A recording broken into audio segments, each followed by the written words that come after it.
नमस्कार दोस्तों, मैं लोकेश और कैसे हो आप सभी। मैं उम्मीद करता हूँ कि आप सभी अच्छे होंगे और मस्त होंगे। तो जैसा कि आप सभी को पता है कि अपन राजस्थान इतिहास के कुछ महत्वपूर्ण प्रश्न हैं उनका अध्ययन कर रहे हैं लगातार। तो आज मैं जो राजस्थान की जो इतिहास की जो प्रसिद्ध महिलाएं हैं उनके बारे में मैं आपके लिए आगे लेके आया हूँ जो फेमस हैं। तो welcome to my YouTube channel GK Lokesh पर। अभी तक जिन्होंने जीके लोकेश को सब्सक्राइब नहीं किया वो सब्सक्राइब कर लें। और आज अपन पढ़ेंगे इतिहास की राजस्थानी महिलाएं की पार्ट 1। यानी मैं कल एक और लेकर आऊँगा और परसों फिर इनके जो महत्वपूर्ण प्रश्न होंगे उनके बारे में क्लास लेकर आऊँगा। और ये जो है ना महिलाएं सभी जो परीक्षाएं होती हैं उनमें महत्वपूर्ण होती है। तो अपना समय बर्बाद न करते हुए आगे चलते हैं। रंगा देवी राजस्थान के इतिहास का प्रथम जौहर रणथंभौर इस 1301 ईस्वी में रंगा देवी नेतृत्व में हुआ था। 1301 ईस्वी में रणथंभौर पर सुल्तान अलाउद्दीन खिलजी के आक्रमण समय जब राजपूतों की विजय को कोई संभावना नहीं रही तो शासक हमीर की पत्नी रंगा देवी के नेतृत्व में राजपूत महिलाओं ने जौहर किया था। तो जैसे कि आपको बताने की कोई ज़रूरत नहीं है क्योंकि मैंने ये सब जब थोड़े दिन पहले रणथंभौर दुर्ग पढ़ाया था तो उसमें सब मैंने करवा दिया, तो आप इसमें जाके देख लेना। फिर नेक्स्ट है पद्मिनी। पद्मिनी मेवाड़ के शासक रावल रतन सिंह की पत्नी अपनी सुंदरता के लिए प्रसिद्ध मानी जाती है। सुल्तान अलाउद्दीन खिलजी ने 1303 ईस्वी में पद्मिनी को प्राप्त करने के लिए चित्तौड़ पर आक्रमण किया। हम जब मेवाड़ का इतिहास पढ़ते हैं ना तो इसकी फुल डिटेल पढ़ती है और अलग अलग इतिहासकार अलग अलग बातें बताती है। ठीक है, तो मैं कि जैसा कि आपको बता दूं कि आक्रमण किया था। ठीक है, तो जो इस दौरान जो रावल रतन सिंह है और उसका शत्रु के मध्य युद्ध हो गया था, यानी अलाउद्दीन खिलजी के मध्य। जब राजपूत पराजित हुए तो रावल रतन सिंह वीरगति को प्राप्त हो गए थे। और जो रानी पद्मिनी थे उन्होंने 1600 रानियों के साथ जौहर किया था। 1600 रानियों के साथ राजपूत रानियों के साथ जौहर किया था। ठीक है, और ये जो मैं आपको बता रहा हूँ ना ये जो मैं आपको बता रहा हूँ ये मोहम्मद जायसी ने अपने ग्रंथ पद्मावत के आधार पर मैं आपको बता रहा हूँ। कौन सा? पद्मावत। मैं आपको इसके आधार पर बता रहा हूँ। ठीक है, नेक्स्ट चलते हैं। रमाबाई इम्पोर्टेंट है, इम्पोर्टेंट मैं लेके आया हूँ आपका कि रमाबाई मेवाड़ के महाराणा कुंभा की पुत्री थी। संगीत के विद्वान कुंभा की पुत्री रमाबाई, यानी रमाबाई है ना, ये कुंभा की पत्नी है। ठीक है, चित्तौड़गढ़ में श्रृंगार चौरी बनी हुई है इसके नाम पर। इसके विवाह की श्रृंगार चौरी है चित्तौड़ में। ठीक है, जो जैन मंदिर के रूप में अभी थी।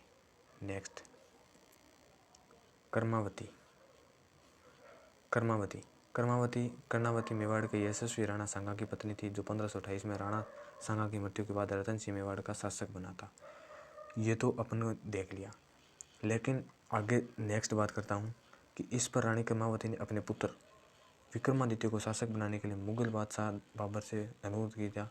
अगर वह विक्रमादित्य को शासक बनाने में सहयोग करेगा तो रणथंभौर जाएगा।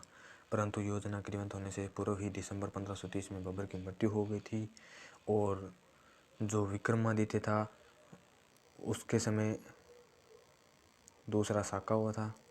और लेकिन जो विक्रमादित्य 16-17 साल की उम्र में नाबालिग था तो कर्मावती ने अपने पीहर यानी बूंदी भेज दिया था इनको और उदय सिंह को। उदय सिंह और विक्रमादित्य दोनों भाई थे। नेक्स्ट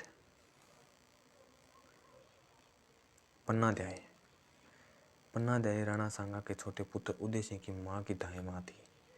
1536 में राणा रायमल के पराक्रमी पुत्र पृथ्वीराज का अनौरस पुत्र बनवीर विक्रमादित्य की हत्या कर मेवाड़ का शासक बन गया। ठीक है, तो मैं आगे आपको बताता हूँ कि जैसे विक्रमादित्य के छोटा भाई उदय सिंह था, लेकिन विक्रमादित्य के छोटे भाई उदय सिंह की हत्या करना चाहता था कौन? बनवीर। ठीक है, परंतु पन्नाध्याय ने अपने पुत्र चंदन, जो इतिहास में अब पन्नाध्याय एक ऐसी माँ थी जिसने उदय सिंह को बचाने के लिए अपने पुत्र पन्नाध्याय का बलिदान दे दिया। एक पहली माँ है जिन्होंने अपने पुत्र को दूसरों को बचाने के लिए अपने पुत्र को मरवा दिया। ठीक है, परंतु पन्नाध्याय अपने पुत्र चंदन की कुर्बानी देकर उदयसिंह को कुंभलगढ़ भेज दिया। उदयसिंह को भेज दिया, लेकिन उदयसिंह का जो लालन पालन कहाँ हुआ था? कुंभलगढ़ में हुआ था। और 1540 1540 में बनवीर को पराजित कर उदयसिंह ने चित्तौड़ पर अधिकार कर लिया।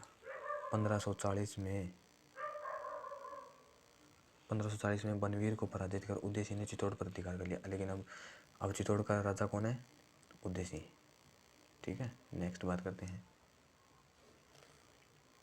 फूल कमर। इतिहास में बहुत प्रसिद्ध है, जौहर किया था इसने। जयमल राठौड़ की बहन फूल कमर की मेवाड़ में आमेर के ठिकानेदार फतेह सिंह फत्ता की पत्नी थी। अपने को पता है कि फत्ता ने केसरिया किया था और फूल कमर ने जौहर। ठीक है, चित्तौड़ पर आक्रमण के समय 23 फरवरी 1567 राजपूत महिलाओं ने फूल कमर के नेतृत्व में जौहर किया था। ये चित्तौड़ का तीसरा शाखा हुआ था। ठीक है, नेक्स्ट बात करते हैं अपन मीराबाई की। मीराबाई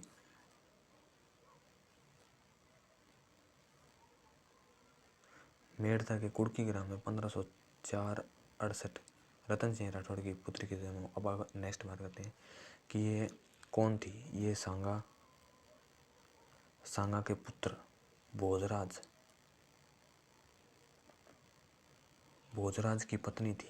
ठीक है, फिर अपन नेक्स्ट बात करते हैं कि त्याग, तपस्या तथा इस समर्पण की त्रिवेणी मीरा का राजस्थान में वही स्थान है जो गंगा घाटी में भक्त शिरोमणि सूरदास तथा गोस्वामी तुलसीदास का है। मीराबाई बहुत इंपॉर्टेंट है, एग्ज़ाम में सीधा प्रश्न पूछा जाता है। तो दोस्तों आज अपन इतनी पढ़ेंगे। ठीक है, कल अपन इसका पार्ट 2 लेके आऊँगा मैं, जो मुख्य महिलाएं हैं उनका, और फिर परसों में इनके जो मोस्ट क्वेश्चन है वो लेके आऊँगा। ठीक है, तो तब तक आप बने रहिए।